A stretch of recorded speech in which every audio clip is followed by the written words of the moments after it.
We were traveling from Vichy en route to the French Riviera and Monte Carlo. I was so excited. I had my bathing costume, my sandals, my dark glasses, and a couple of extra francs for une petite chemin de fer at the casino. But first, a stop at the market in Vichy for what was our standard breakfast and lunch, a baguette and accompanying cheese.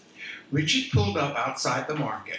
As keeper of the purse, he counted out some francs and sent me forth. After the baguette was bought, I headed toward the cheese section at the market. Atop the sign of what looked like Swiss cheese to me was another sign that read 1 kilo 10 C. I translated that to mean 1 kilo for 10 centimes. Yes!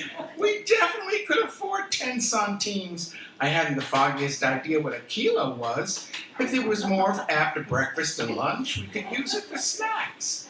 Only later I learned that 1 kilo was the equivalent of 2.5 pounds of cheese. I pointed to the Swiss cheese, and the cheesemonger took his knife and cut off a huge block, enough for an army. This was a very good deal.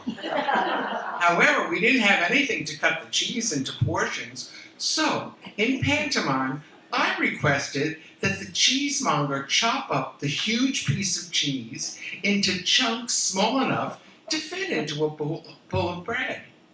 I had excelled in my pantomime class. He understood.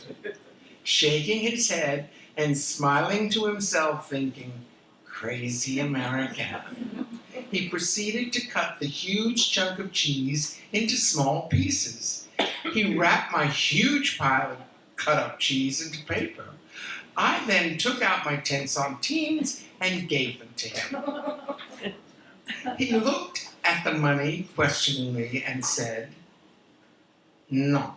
I pointed to the sign. He shook his head. He took out his black pencil, erased the C, and added a 0 to the 10 and the letter F.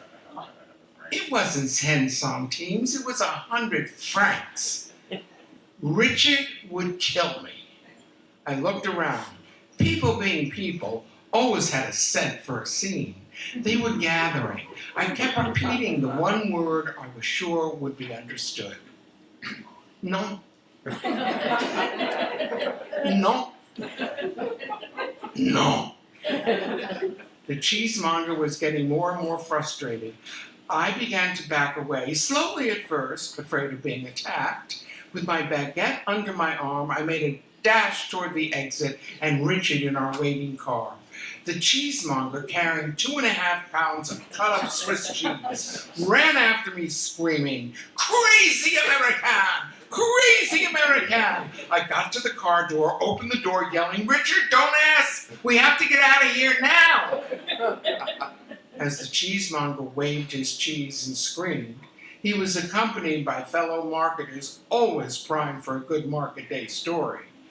Richard hit the gas pedal, and we were off in a cloud of carbon dioxide.